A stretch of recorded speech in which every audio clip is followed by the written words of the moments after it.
नमस्कार साथियों। राजस्थान के इतिहास के संदर्भ में हम बात कर रहे थे और पिछली कक्षा में हमने राजस्थान की जो रियासतें हैं उन रियासतों का भारतीय संघ में किस प्रकार से विलय हुआ है, उन सारी की सारी घटनाओं को हमने देखने का प्रयास किया था। हमने 1945 के ब्रिटेन में होने वाले आम चुनाव और उसके पश्चात जो वहां के जो प्रधानमंत्री बने एटली और 14 अगस्त 1947 के मध्य होने वाली जितनी भी घटनाएं हैं जिनका संबंध राजस्थान के क्षेत्र से है, उन सारी की सारी घटनाओं को हमने संक्षिप्त रूप में जानने का प्रयास किया था। और उसमें हमने ये देखा था कि राजस्थान की रियासतें किस प्रकार से विभिन्न आपके आयामों के अंतर्गत अपनी सहमति भारतीय संघ में शामिल होने के लिए प्रकट की है। जिसमें हमने ये भी देखा था कि 14 अगस्त 1947 को धौलपुर के शासक उदयभान सिंह वो अंतिम शासक थे जिन्होंने भारतीय संघ में अपने विलय पर सहमति प्रकट की थी। और इस कक्षा में हम क्योंकि हम विलयकरण की प्रक्रिया को देख चुके हैं, तो विलयकरण के बाद में जो अगली प्रक्रिया आती है वो राजस्थान की रियासतों का एकीकरण होता है। और जब राजस्थान की रियासतों का एकीकरण हो जाएगा, फिर उन रियासतों में किस प्रकार से लोकतांत्रिक प्रक्रियाओं को स्थापित किया गया है, लोकतांत्रिक मूल्यों को संरक्षित करने का प्रयास किया गया है, उसके बारे में फिर हम आगे पढ़ेंगे। जब आप विलय की घटनाओं को पढ़ चुके हो तो अब आपको एकीकरण की प्रक्रिया आसानी समझ में आ जाएगी। विलयकरण और एकीकरण दो अलग अलग प्रक्रियाएं हैं। विलय में सबसे पहले राजस्थान की रियासतों को भारतीय संघ में शामिल किया गया है और एकीकरण की प्रक्रिया जो 18 मार्च 1948 से प्रारंभ होती है, जो 1 नवंबर 1956 तक चलती है, 7 चरणों में चलती है। आप सभी इस बात से मेरे हिसाब से परिचित होंगे। वो जो पूरी पूरी प्रक्रियाएं हैं 1948 से लेकर 1956 के बीच की, उन प्रक्रियाओं में भारतीय संघ में शामिल होने वाली जो राजस्थान की रियासत है उनको एक किया गया है, फिर उसे एकीकृत राजस्थान का नाम आपके दिया गया है। तो जो एकीकरण की प्रक्रिया है उस प्रक्रिया को हम इस कक्षा में जानने का प्रयास करेंगे।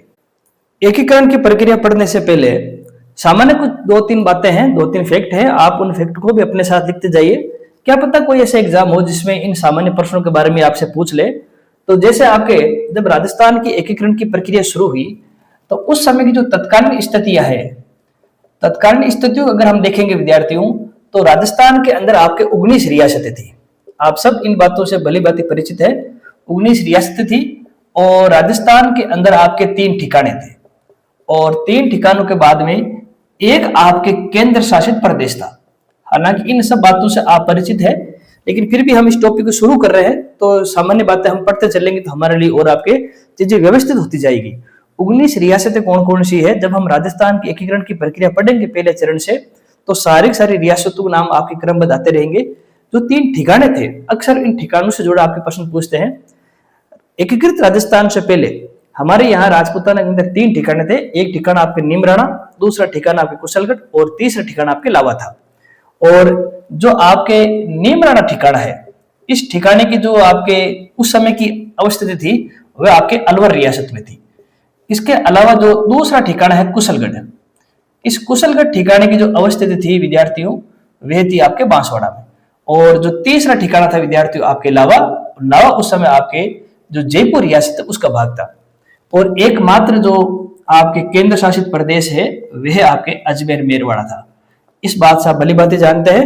जब हमने 1857 क्रांति पढ़ी थी उस समय हमने इस बात की चर्चा की थी कि राजस्थान का एकमात्र वे स्थल जहां ब्रिटिशों ने अपनी राजधानी के रूप में प्रत्यक्ष शासन किया था वह स्थान था आपके अजमेर मेरवाड़ा। एक प्रकार से एजेंट टू गवर्नर जनरल, जिसका मुख्यालय आपके अजमेर मेरवाड़ा था। हालांकि बाद में ग्रीष्मकालीन मुख्यावास के रूप में एक माउंट आबू भी वहां पर मुख्यालय बनाया गया था, लेकिन जो केंद्रीय स्थिति है वो आपके अजमेर मेरवाड़ा की थी।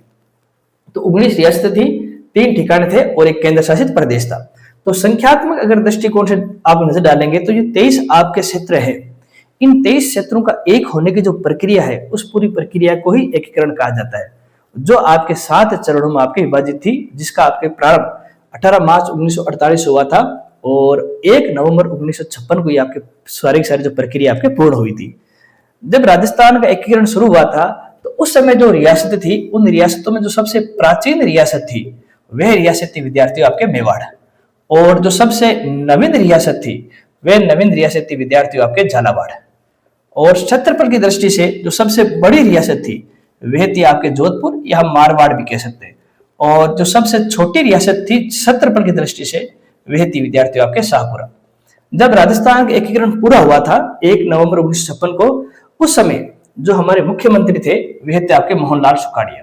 तो इन सारी बातों, हालांकि तथ्यात्मक बातें हैं और ऐसी बातें अब वर्तमान की परीक्षा में नहीं पूछे जाते, फिर भी हम जब कोई टॉपिक पढ़ते हैं तो हमें उसकी तथ्यात्मक और अवधारणात्मक दोनों बातों का पता होना चाहिए, ताकि सिलसिलेवार से हम कोई भी चीज आसानी से आपके पढ़ सके। अब विद्यार्थियों, राजस्थान के एकीकरण जो आपके निर्णय लिया गया भारत सरकार के द्वारा कि जब राजस्थान की संपूर्ण रियासतें भारतीय संघ में शामिल हो चुकी है, तो क्यों ना फिर इन रियासतों को आपके भारतीय संघ में शामिल करने के बाद में एक किया जाए। लेकिन राजस्थान की रियासतों के एकीकरण के संबंध में कुछ समस्याएं थी। ऐसा नहीं है कि आपके विद्यार्थियों को कोई सामान्य से एक सर्कुलर पास किया गया हो, सामान्य से एक दो दिन घटना हो और उन घटना के अंदर राजस्थान की सारी रियासतों का एकीकरण हो चुका हो।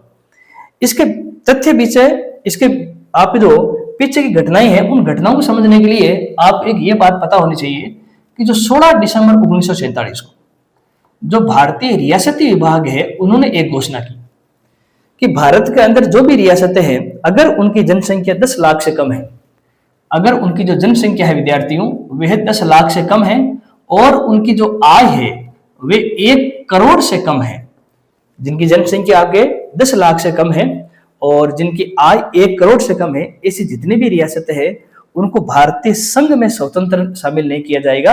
ऐसी छोटी छोटी रियासतों को समूह बनाकर फिर भारतीय संघ में एक कर दिया जाएगा।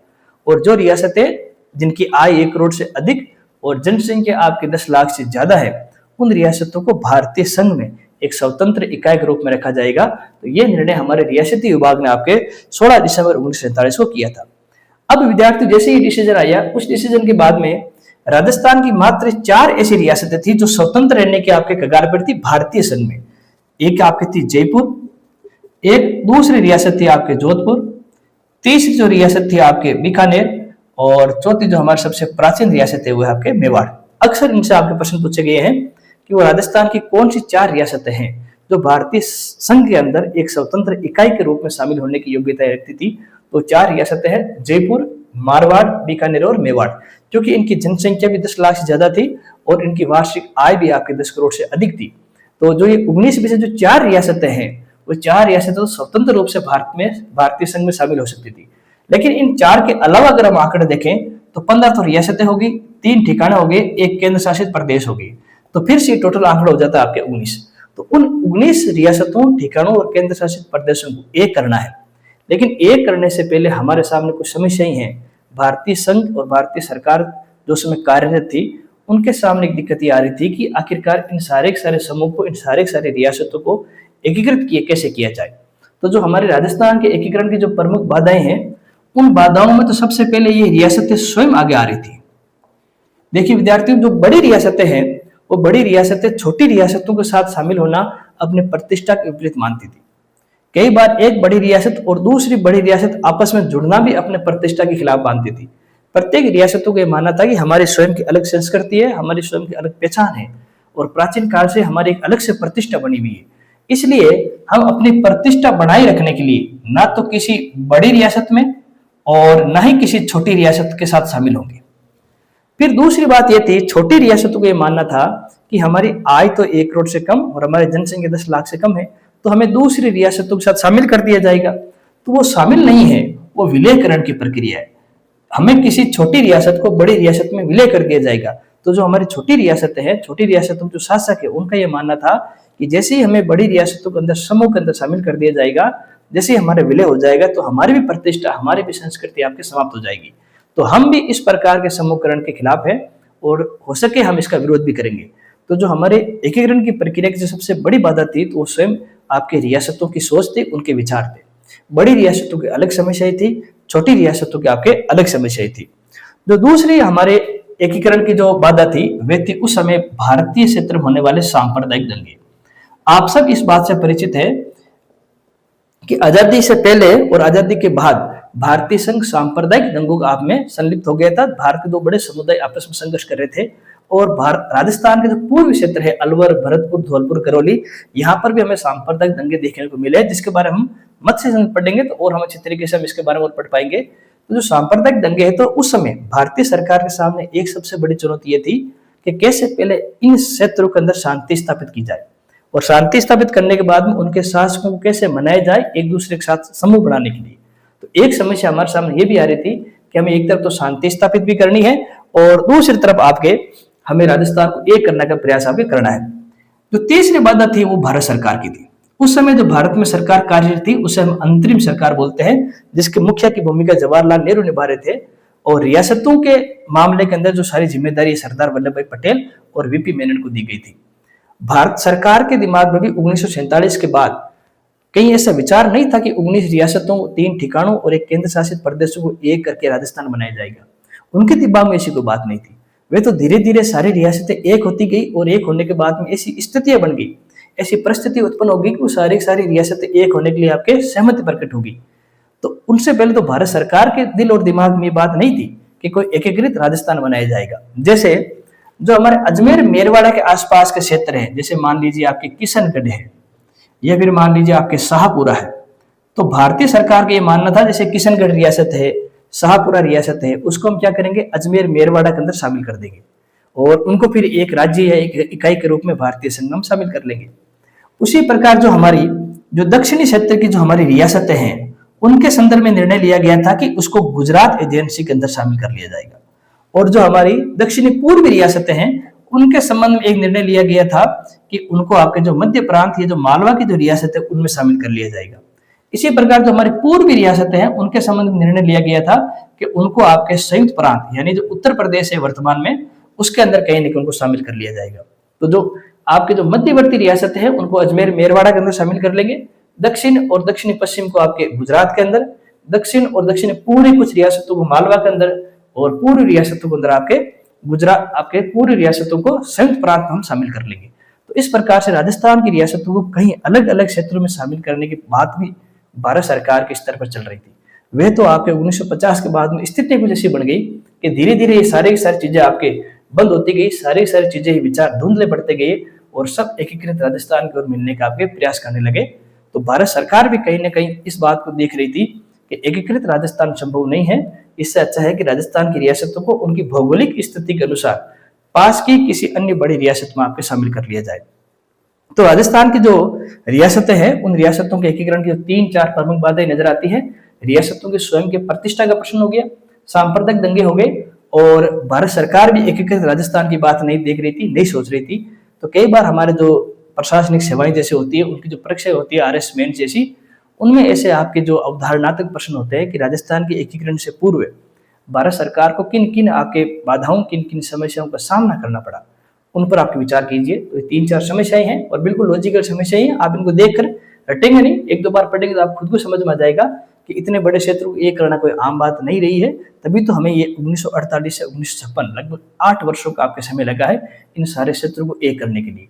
तो एकीकरण से पहले हमने जो चीजें पढ़ी है वो तत्कालीन स्थितियों के बारे में देखा है, कुछ हमने फैक्ट देखे हैं, कुछ आपकी जो घोषणाएं हुई रियासती विभाग की वो देखिए और एकीकरण से पूर्व जो बाधाएं आई हैं उन बाधाओं पर हमने चर्चा की है। अब उन बाधाओं को कैसे दूर किया जाएगा, कैसे धीरे धीरे छोटी छोटी रियासत आपस में एक होगी और 1956 के आसपास ऐसी घटनाएं होगी कि वो सारी रियासतें एक होने पर अपनी सहमति धीरे धीरे प्रकट करती जाएगी और फिर हमारे सामने एक एकीकृत राजस्थान आएगा। तो सबसे पहले जो राजस्थान के एकीकरण की जो प्रक्रिया है जो मत्स्य संघ से शुरू होती है 18 मार्च 1948 को, उसके बारे में वो कैसे बना, कौन कौन सी घटनाएं हुई, कौन कौन सी समस्याएं हुई, वो सारी बात हम यहाँ पर जानने का प्रयास करते हैं।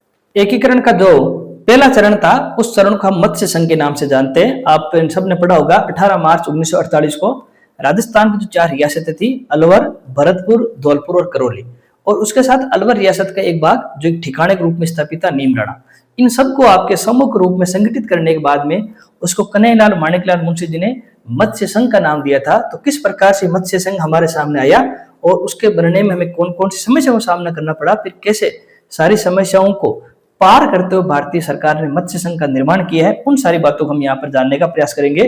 तो जो हमारा राजस्थान के एकीकरण है उस एकीकरण का जो पहला चरण है वह आपके 18 मार्च 1948 को होता है और इस समय हमारे राजस्थान की जो 4 रियासतें हैं, अलवर के बाद में जो दूसरी रियासत आपके भरतपुर के बाद में तीसरी रियासत आपके धौलपुर और धौलपुर के पश्चात जो अगली रियासत है वह है आपके करौली, और इनके साथ में एक हमें जो ठिकाना नजर आता है विद्यार्थियों वह है नीमराणा। और इन 5 क्षेत्रों को एक करने के बाद में इसे जो नया नाम दिया गया है वह नाम दिया गया था विद्यार्थियों आपके मत्स्य संघ। तो खूब सारी बातें यहाँ पर तथ्यात्मक भी रहेगी, तथ्यात्मक बातों के साथ हम अवधारणात्मक बातों को भी लेकर चलेंगे ताकि पढ़ने में कोई दिक्कत नहीं हो और थोड़ी सी चीजें ऐसी आपको बोरिंग जैसी भी नहीं लगे, समझने में आपको आसानी रहे। अब देखिए विद्यार्थियों, ये चीजें जो आप पढ़ते हो 18 मार्च 1948, फिर 4 रियासतें, एक आपके ठिकाना वगैरह, और आप इतना आपने पढ़ लिया कि इनको शामिल किया गया। फिर आप पढ़ ले तो राजधानी कौन सी है, राज प्रमुख कौन है, प्रधानमंत्री कौन है, और आप ये समझते हो कि आपने पहले चरण को पूर्ण कर लिया है। तो मुझे ऐसा लगता है कि इससे बड़ी मूर्ख दुनिया में और कोई नहीं है। आपको जब तक ये पता नहीं होगा कि हम 18 मार्च 1948 तक पहुंचे कैसे हैं, जब तक आप उन सारी प्रक्रियाओं को जान नहीं लेंगे, तब तक 18 मार्च 1948 रटना कोई बड़ी बात नहीं है। एक चौथी क्लास का बच्चा भी इन बातों को रट सकता है, लेकिन चौथी क्लास का बच्चा ये नहीं कह सकता कि मुझे मत्स्य संघ के निर्माण की बातें सारी याद है। बातों को मैंने ठीक तरह से चिंतन किया है, उस पर मैंने ठीक तरह से विचार किया है। तो फिर जो आप तैयारी कर रहे हैं विद्यार्थियों, आप में और चौथी क्लास के बच्चे में अंतर क्या रहेगा? कम से कम आपको इतना तो पता होना चाहिए कि हम 18 मार्च 1948 तक पहुंचे कैसे हैं। तो हम उन बातों को यहाँ पर जानने का प्रयास करते हैं कि जब भारत आपके 15 अगस्त 1947 को आजाद हुआ, और जो अंतरिम सरकार है, उस अंतरिम सरकार ने जब राजपुताना की ओर देखने का प्रयास किया, तो उन्हें लगा कि राजपुताना के अंदर जो पूर्वी क्षेत्र है वो सबसे अधिक अशांत है। इसलिए अशांत है क्योंकि अलवर के शासक थे विद्यार्थी तेज सिंह, और उनके जो दीवान थे उनका नाम था एन बी खरे। इन दोनों का नाम कहीं ना कहीं महात्मा गांधी की हत्या में आ रहा था। जो एन बी खरे हैं उनके संबंध आपके जो परचुरे और नाथुराम गोडसे, जो महात्मा गांधी की हत्या के आरोपी थे, उनके साथ इनका संबंध स्थापित किया जा रहा था। और ये बात आग की तरह फैल रही थी। कहीं ना कहीं गांधी जी की हत्या से पूर्व जो परचुरे और नाथुराम गोडसे हैं, उन्होंने अलवर का दौरा किया है, और एन बी खरे ने उनको अलवर के अंदर शरण देने का काम किया है। और परचुरे और नाथुराम गोडसे के क्षेत्र से ही एन बी खरे आते हैं। तो भारतीय सरकार के दिमाग में ये बात थी कि जो आपके राजस्थान का जो पूर्वी क्षेत्र है, जहां पर ये चारों रियासतें आपकी स्थापित हुई है, जैसे आपकी ये अलवर रियासत है, फिर आपके भरतपुर रियासत है, फिर आपके धौलपुर, और जो करौली रियासत जो हमारा पूर्वी क्षेत्र है, कहीं ना कहीं हमारे भारत सरकार को अशांत नजर आ रहा था। तो अशांति का दौर यहाँ था, एक बात ये हो गई। और उस अशांति के पीछे जो प्रमुख कारण था वो यहाँ होने वाले आपके सांप्रदायिक दंगे। सांप्रदायिक दंगे यानी यहाँ पर जो एक जाति निवास करती थी, मेव जाति यहाँ पर मेविस्तान बनाने की बात कर रही थी। तो एक जो सांप्रदायिक दंगों का जो कारण था वो ये था आपके मेव जाति के द्वारा किया गया विद्रोह। दूसरे यहाँ पर जो आपके सांप्रदायिक दंगों कारण था कि यहाँ के शासक, अलवर के शासक, उनके दीवान, उनका नाम महात्मा गांधी जी की हत्या के साथ जुड़ने लग गया। इसलिए भी यहाँ पर आपके सांप्रदायिक दंगे होने लगे। तो इसलिए भारत सरकार के सामने राजस्थान का वह क्षेत्र आपके आगे आ रहा था, और वह क्षेत्र था आपके पूर्वी क्षेत्र। दूसरा जो यहाँ की बात करें, इन जो चारों क्षेत्र है, इन चारों क्षेत्रों की भौगोलिक स्थिति एक जैसी है। चारों क्षेत्र एक दूसरे से जुड़े हुए हैं, उनके क्षेत्र एक दूसरे से लगते हुए हैं, उनकी जो सांस्कृतिक हमें जो पहचान है वो एक जैसी नजर आ रही है। और इन भागों में एक जाति के लोग, एक समूह के लोग आपके ज्यादा निवास कर रहे हैं। और प्राचीन काल अर्थात महाभारत काल में तो इन चारों क्षेत्रों को एक ही माना गया था, और उस समय इसे मत्स्य संघ का नाम दिया गया था। तो खूब सारे ऐसे कारण थे जिनकी वजह से भारत सरकार का ध्यान राजस्थान की दूसरी रियासतों के मुकाबले इन चारों रियासतों की ओर था। और जो इसमें सबसे बड़ी जो आपके इफेक्ट काम कर रहा था वह था तत्कालीन समय में होने वाले सांप्रदायिक दंगे। उस समय भारतीय सरकार की जो सबसे बड़ी जो आपके प्राथमिकता थी वो भारतीय क्षेत्र में शांति बनाए रखने की थी। तो इसलिए भारत सरकार ने सबसे पहले इन चारों रियासतों को आपके ध्यान दिया। अब इन चारों रियासतों को किस प्रकार से एक करें या नहीं करें, सबसे पहले प्राथमिकता ये थी कि इन चारों रियासतों में कैसे शांति स्थापित करें। और शांति स्थापित करने के दौरान ही ये भारतीय सरकार ने निर्णय लिया कि क्यों ना इन चारों रियासतों को एक कर दें, क्योंकि चारों रियासतें कहीं ना कहीं आपकी वो 10 लाख की जनसंख्या, 1 करोड़ की आय वाली जो आपकी मांग है, जो योग्यता है, उसे आपके पार नहीं कर पा रही थी। तो भारत सरकार अभी ये नहीं सोच रही है कि इनको एक किया जाए, अभी वो ये सोच रही है कैसे यहाँ के सांप्रदायिक दंगों और तनाव को समाप्त करें और यहाँ पर पहले शांति स्थापित करें। इसके लिए विद्यार्थियों क्या किया गया, दिल्ली में एक बैठक बुलाई गई।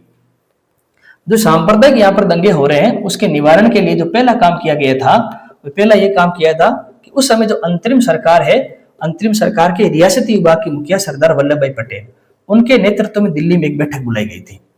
और उस बैठक में यहाँ की समस्याओं की आगे चर्चा की गई थी।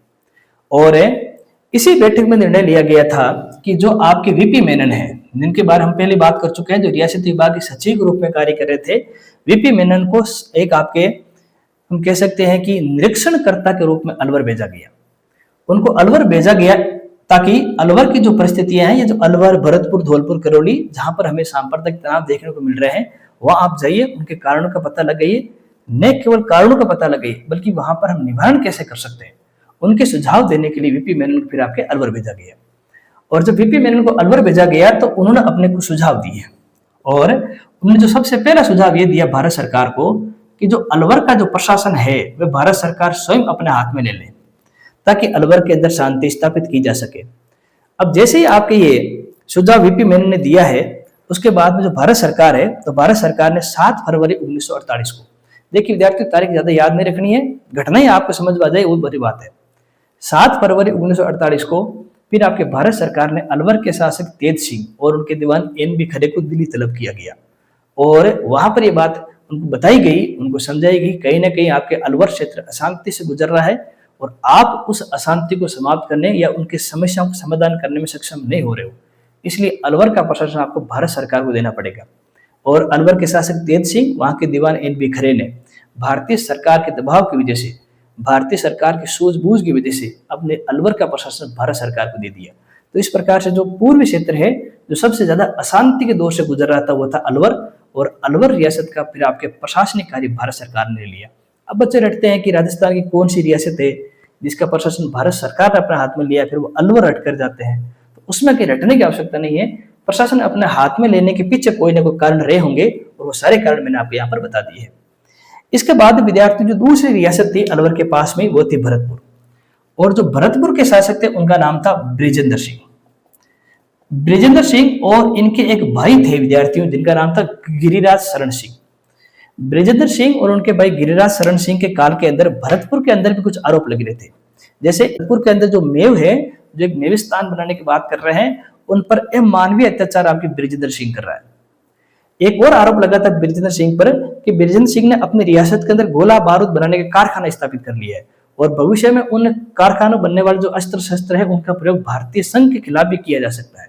तो इस बात से भी भारतीय संघ आपके कहीं ना कहीं आपके चिंतित थी। सांप्रदायिक तनाव यहाँ पर बढ़ता जा रहा था, और अलवर के पास से गुजरने वाला जो एक रेलवे मार्ग था जो आगरा से बांदुकुई की ओर जाता था, जो महत्वपूर्ण रेलवे मार्ग था, और उसकी सुरक्षा कहीं ना कहीं भरतपुर के शासक बृजेंद्र सिंह कर नहीं पा रहे थे। तो भारतीय सरकार ने सोचा कि अलवर के बाद जो दूसरा जो समस्यात्मक रियासत के क्षेत्र हमें दिखाई देता है वह है भरतपुर, और भरतपुर के अंदर भी कई सारी समस्या उत्पन्न हो गई है। इसी समय जनवरी 1948 है, तत्कालीन हमारे जो अंतरिम सरकार के मुखिया हैं पंडित जवाहरलाल नेहरू ने रियासती विभाग के मुखिया सरदार वल्लभ भाई पटेल को खत लिखा जनवरी 1948 में, और उस खत के अंदर पटेल को यह आपको सुझाव दिया गया था कि कहीं ना कहीं हमें भरतपुर के संदर्भ में एक महत्वपूर्ण निर्णय लेना पड़ेगा। और इन सारी बातों को देखते हुए फिर आपके 10 फरवरी 1948 को भरतपुर के शासक बृजेंद्र सिंह को भी दिल्ली बुलाया गया, और भरतपुर के शासक बृजेंद्र सिंह जी को भी समझाया गया कि कहीं ना कहीं आपसे अपने क्षेत्र के अंदर शासन व्यवस्था स्थापित नहीं हो पा रही है, तो अलवर की तरह आपको भी अपने शासन भारत सरकार को देना पड़ेगा। तो हम देखते हैं जो 7 फरवरी है, 7 फरवरी 1948 को तो अलवर का प्रशासन भारत सरकार ने ले लिया, और उसके बाद में जो 10 फरवरी 1948 है, 7 फरवरी को तो अलवर का प्रशासन, और 10 फरवरी 1948 को भरतपुर का प्रशासन भी भारत सरकार ने अपने हाथ में ले लिया। अब भरतपुर का जो प्रशासनिक कार्य है इसके प्रशासन को कौन चलाएगा, तो जो प्रशासनिक जो जिम्मेदारी है वो उस समय एस.एन. सप्रू को दी गई थी, और भरतपुर की जो सेना है उस सेना का जो सेना अध्यक्ष है वो कर्नल ढिल्लो को बनाया गया। तो इस प्रकार से उस भरतपुर की जो सेना है उसका प्रशासन है वो दोनों भारत सरकार ने हाथ में ले लिया। लेकिन जो भरतपुर के शासक बृजेंद्र सिंह है, जो उनके भाई है गिरिराज शरण सिंह, वो उन बातों से खुश नहीं थे, और भारत सरकार भी देख रही थी कहीं ना कहीं बृजेंद्र सिंह से ज्यादा आपके जो इसमें जो हम भूमिका नजर आ रही है वो गिरिराज शरण सिंह की नजर आ रही है। तो अब उसको शांत कैसे किया जाए, तो ये बाकायदा भारत सरकार ने एक हवाई जहाज में टिकट बुक किया गया गिरिराज शरण सिंह के लिए, और उनको फिर जबरन भरतपुर से बाहर आके इंग्लैंड भेज दिया गया। तो गिरिराज शरण सिंह इंग्लैंड जाने के बाद और भरतपुर की प्रशासनिक व्यवस्था भारत सरकार के हाथ में आने के बाद कहीं न कहीं अलवर और भरतपुर में शांति स्थापित हुई है। और अलवर और भरतपुर के मुकाबले पहले से धौलपुर और करौली हमें शांति नजर आ रहा है। तो इस प्रकार से सबसे पहली समस्या थी कि यहाँ पर सांप्रदायिक तनाव, यहाँ की जो हम देख रहे हैं अशांति की जो समस्या है उनको शांत करें। जैसे ही इनकी समस्या को शांत हुआ, समस्या का निराकरण हुआ, अब भारतीय सरकार का ध्यान इस ओर जा रहा है कि ये चारों क्षेत्र भौगोलिक रूप से एक दूसरे से लगे हुए हैं, उनकी सांस्कृतिक पहचान एक जैसी है, तो क्यों ना उन सारे क्षेत्रों को एक कर लिया जाए। और एक करना अच्छा भी रहेगा क्योंकि चारों रियासतें वो 10 लाख की जनसंख्या और 1 करोड़ की आय वाली योग्यता को पूर्ण भी नहीं कर रही है। तो देखो यहाँ पर पहले समस्याओं का निराकरण किया गया है। समस्याओं का जब निराकरण हो गया है तब भारत सरकार इस ओर ध्यान दे रही है कि अब क्योंकि शांति स्थापित हो चुकी है तो चारों रियासतों को एक करने की अच्छा अवसर है। और ऐसे ही किया गया आपके 27 फरवरी 1948 को, क्योंकि 10 फरवरी तक ये काम हो चुका है। तो फिर आपके अगली हमें जो तारीख नजर आ रही है वो है आपकी 27 फरवरी 1948। इन चारों रियासतों के जो शासक हैं, जैसे अलवर के शासक तेज सिंह, भरतपुर के शासक ब्रजेंद्र सिंह, धौलपुर के शासक उदयभान सिंह, करौली के शासक जो गणेश पाल। अब आप तो इनके नाम रटते हो, अलवर के शासक कौन है, भरतपुर के शासक कौन है, इनको रटने की आवश्यकता ही नहीं है। आप बार बार पढ़ोगे, जैसे अलवर के शासक तेज सिंह आप 10 बार पढ़ ले तो आप रात को कोई जगाएगी तो भी तेज सिंह नाम ही आएगा। भरतपुर के शासक ब्रजेंद्र सिंह है तो ब्रजेंद्र सिंह ही रहने वाले हैं, उनको रटने से कोई फायदा नहीं है। धौलपुर के शासक है उदयभान सिंह और करौली के शासक है आपके गणेश पाल। इन चारों को 27 फरवरी 1948 को दिल्ली बुलाया गया और उनके सामने एक सुझाव रखा गया कि आप स्वतंत्र तो भारतीय रियासतों में रह नहीं सकते, आपकी भौगोलिक स्थिति एक जैसी है, आपकी सांस्कृतिक पहचान एक जैसी है और आप छोटे छोटे क्षेत्र हो, क्यों ना आप सबको एक कर दिया जाए। वो एक करने के बाद में आप भारतीय संघ में आसानी से अपनी प्रतिष्ठा को बचाए रखेंगे। तो अभी केवल इनको एक किया गया है, राजस्थान में नहीं मिलाए गए, इस बात का भी आप ध्यान रखेंगे। और इन चारों राजाओं के समक्ष आपके सुझाव दिया गया और इन चारों राजाओं ने सुझाव को मान लिया। भारत सरकार ने एक यहाँ पर और सुझाव दिया था कि जैसे ही स्थितियां बदलेगी, जैसे ही यहाँ पर और शांति स्थापित होगी, हम आगे बढ़ते जाएंगे, फिर आप चारों रियासतों के शासकों से सहमति लेकर ही आपको या तो राजस्थान के अंदर शामिल कर लिया जाएगा या फिर आपके जो संयुक्त प्रांत है, जिसे हम उत्तर प्रदेश के नाम से जानते हैं, आपकी सहमति के आधार पर वहां पर आपको शामिल कर दिया जाएगा। तो इस प्रकार से चारों आपके क्षेत्र एक हो चुके हैं। फिर आपके कन्हैयालाल माणिक्यलाल मुंशी, जिन्हें हम सामान्यतः के मुंशी के नाम से जानते हैं, उन्होंने इस भौगोलिक क्षेत्र का महाभारत काल में नाम था मत्स्य संघ, उसी से प्रेरणा लेते हुए इस क्षेत्र का नाम रख दिया आपके मत्स्य संघ। जैसे ही आपके अब 4 रियासतें नहीं रही, अब देखिए अब ये 4 भाग नहीं है, अब ये केवल एक ही भाग है, उस एक भाग का नाम हो गया मत्स्य संघ। तो इस प्रकार से राजस्थान के अंदर जो 19 रियासतें और 3 ठिकाने हैं, उनमें से आपके 4 रियासतें कम हो चुकी है और 1 ठिकाना कम हो चुका है। 4 रियासतें एक हो चुकी है, जिसमें ठिकाना भी शामिल हो गया है, अलवर, भरतपुर, धौलपुर, करौली और फिर आप ये मत्स्य संघ। तो इस प्रकार से जो 5 भाग हैं, उन 5 भागों को जोड़कर आपके एक भाग बना दिया है और उस एक भाग का जो नाम है वह नाम विद्यार्थियों आपके मत्स्य संघ है। तो इस प्रकार से जब एक भौगोलिक इकाई बन चुकी है तो जाहिर सी बात है अब भौगोलिक इकाई का एक मुखिया भी होना चाहिए। इसका मुखिया किसको बनाएंगे? अलवर के शासक तेज सिंह पर आरोप थे, भरतपुर के शासक ब्रजेंद्र सिंह पर भी आरोप लगाए गए थे कि वो सांप्रदायिक तनाव को रोक नहीं पाए, उनका नाम कहीं ना कहीं गांधी जी के हत्या मारा है। अब आपके जो अगले बड़े शासक थे वो थे धौलपुर के शासक उदयभान सिंह। अब धौलपुर के शासक उदयभान सिंह को इस मत्स्य संघ का आपके राज प्रमुख बना दिया गया था। इस बात को भी आप रटते हो कि जो आपके मत्स्य संघ हैं, इस मत्स्य संघ के जो आपके राज प्रमुख हैं, वे राज प्रमुख किसे बनाए गए? आपके उदयभान सिंह को बनाया गया। और उदयभान सिंह कहाँ के शासक है विद्यार्थियों? आपके धौलपुर के शासक है। तो इस बात को आप याद रखेंगे। अब क्योंकि एक इकाई का आपके राज प्रमुख हो गया है तो एक इकाई की आपके राजधानी भी होनी चाहिए। तो इस मत्स्य संघ की जो राजधानी बनाई गई, वे राजधानी विद्यार्थियों आपके अलवर को बनाएगी, क्योंकि अलवर इनमें सबसे आपके बड़ा था। इसके बाद में क्योंकि एक राज प्रमुख हो गया है, अब राज प्रमुख को शासन में सहयोग देने के लिए शासन किस प्रकार संचालित करे, उसके लिए एक आपके प्रधानमंत्री पद की व्यवस्था की गई। और अलवर के एक आपके जनवादी नेता थे शोभाराम कुमावत। इनका नाम भी आप याद रखेंगे, जो शोभाराम कुमावत है। जैसे मेरे हिसाब से आप इनके बारे में खुद पढ़ चुके हो, ये अलवर के थे शोभाराम कुमावत, और उनको फिर मत्स्य संघ का आपके प्रधानमंत्री बनाया गया। उनके अधीन एक मंत्रिमंडल की नियुक्ति कर दी गई जो अलवर में प्रशासनिक कार्य को संभालेंगे। राजाओं को और संतुष्ट करने के लिए उनके लिए अलग अलग प्रियपर्श, जो एक प्रकार की पेंशन है, उनके लिए एक रात वो भत्ता है, उनकी घोषणा कर दी गई। और इस प्रकार से ये सारे काम हुए हैं। अब इन एक करने के बाद जो अगला काम था इनका उद्घाटन करने का, और वो तारीख रखी गई थी पहले आपके 17 मार्च 1948। ये तय कर दिया गया था कि 17 मार्च 1948 को भरतपुर के किले में इनका उद्घाटन किया जाएगा। यानी एक प्रकार से विधिवत रूप से चारों रियासतों की एक करने की घोषणा की जाएगी, उसको हम उद्घाटन बोलते हैं। लेकिन 17 मार्च 1948 को जैसे ये क्रियाकलाप होने वाला था, जैसे ये कार्यक्रम होने वाला था, तो आपके अलवर और भरतपुर के शासक हैं, उनके समर्थक हैं, विशेष तौर से भरतपुर के शासक ब्रजेंद्र सिंह और उनके भाई गिरिराज शरण सिंह के जो समर्थक है, उन्होंने आपके एक प्रकार से आंदोलन कर दिया, एक प्रकार विद्रोह कर दिया, क्योंकि वो नहीं चाहते थे कि इस प्रकार से एकीकरण हो।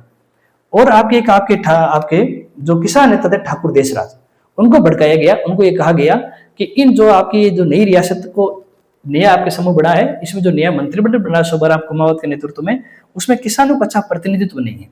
तो ठाकुर देशराज भी इस आपके विद्रोह में शामिल हो गए। बाद में भारतीय सरकार ने ठाकुर देशराज को समझाया कि जो नया मंत्रिमंडल बन रहा है शोभाराम कुमावत के अधीन, उनमें किसानों को महत्व दिया जाएगा, किसानों को भी इसमें पद दिए जाएंगे। तब ठाकुर देशराज इस आपके आंदोलन से दूर हो गए और फिर अगले दिन 18 मार्च 1948 को 18 मार्च 1948 को भरतपुर के किले में फिर विधिवत इस आपके मत्स्य संघ का उद्घाटन किया गया। और मत्स्य संघ के उद्घाटन करने वाले एन.वी. गाडगिल थे।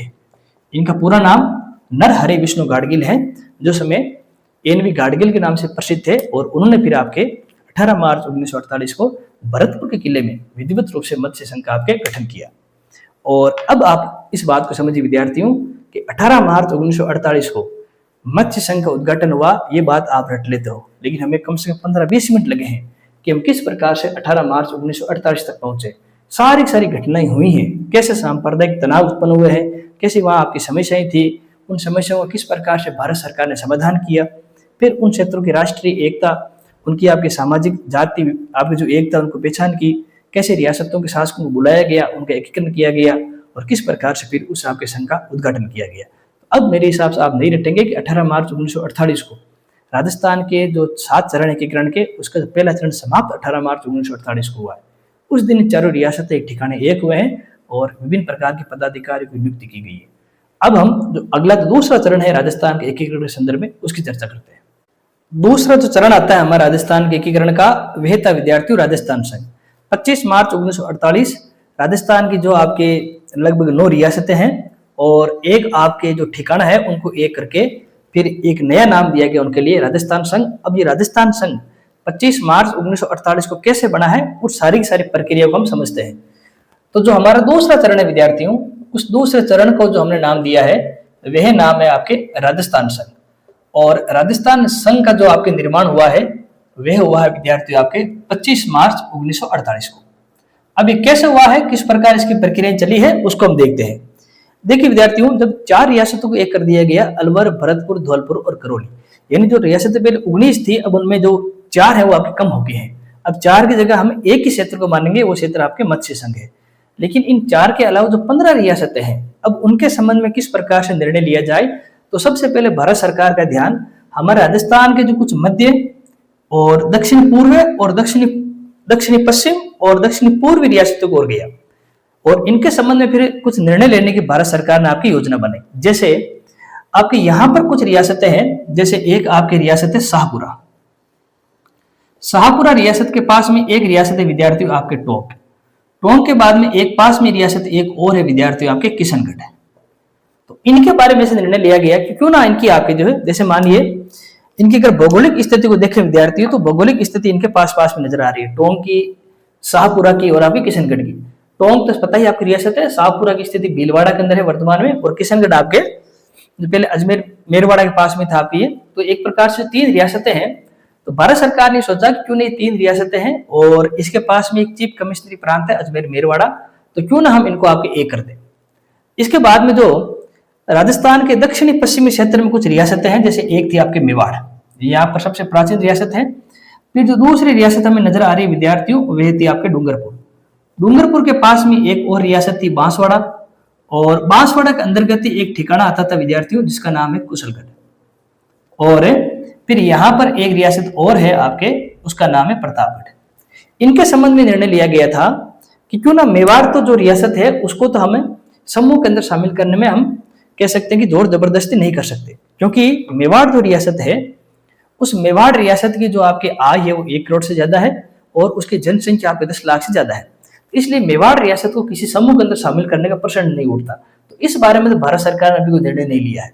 बाकी जो यहाँ पर जो प्रतापगढ़ की जो रियासत है, प्रतापगढ़ के बाद डूंगरपुर रियासत है और आपके बांसवाड़ा रियासत है, और यहाँ पर आने वाले एक और ठिकाना विद्यार्थियों कौन सा, कुशलगढ़। जो हमारे दक्षिण पश्चिम की रियासतें हैं उनके बारे में निर्णय लिया गया था कि क्यों ना उन सभी रियासतों को एक करके इनको गुजरात एजेंसी के अंदर आपके शामिल कर दें। यह निर्णय आपके भारत सरकार लेने की सोच रही थी, इसमें कहीं ना कहीं शिरोवाड़ा भाग भी शामिल होता जा रहा था। फिर हमारे पूर्व क्षेत्रीय कुछ रियासतें हैं, जैसे एक रियासत है आपके बूंदी की, फिर एक रियासत है आपके कोटा की, और यहाँ पर जो हमें राजस्थान की सबसे नवीन रियासत के रूप में नजर आ रही है वह झालावाड़।